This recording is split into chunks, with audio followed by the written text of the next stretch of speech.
here's a short tutorial on how to play Amazing Grace, page 13 in the Jerry Snyder book. First we're going to start with the chords. There's 3 chords, the D chord.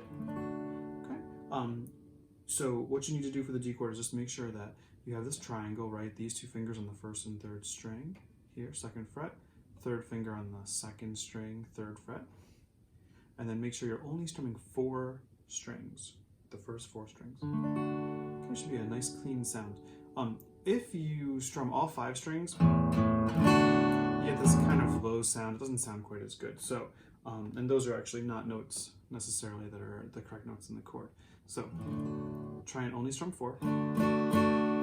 And the G chord, we have these 2 fingers both on the 3rd fret, 1st and last string, right? The 1st and 6th string.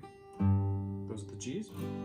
Okay, and then this finger on the 2nd fret of the 5th string. Right, so again, listen for each string to get a good sound on it. If you get a sound like this, like, probably means that one of your fingers is touching 2 strings. So try like that, check each string. And then the last chord is the A7 chord. So this is going to be 1st and 2nd finger, just on the 2nd and 4th strings, 2nd fret here. Okay. And I'm only going to strum 5 strings. I'm going to leave off that low note there. Okay.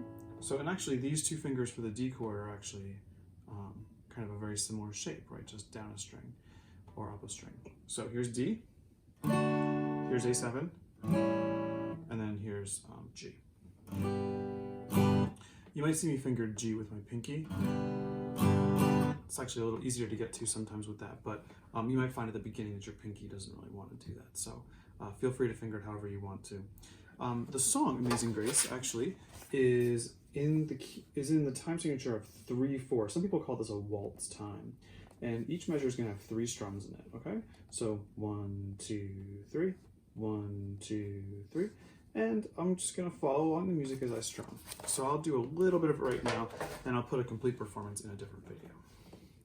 So here's the first chord, the D chord, and I'm going to strum 1, 2, 3.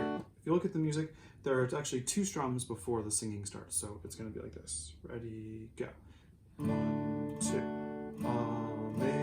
Amazing grace, how sweet the sound that... Now, one thing about this is that the switches are going to feel like they're very, very fast.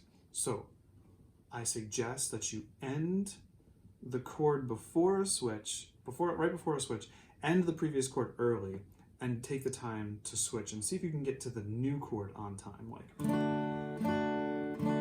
1, 2, switch, 1, 2, 3, 1, 2, switch, 1, 2. See, I'm leaving off the last beats of the measure, so I'll show you how that goes when I perform it.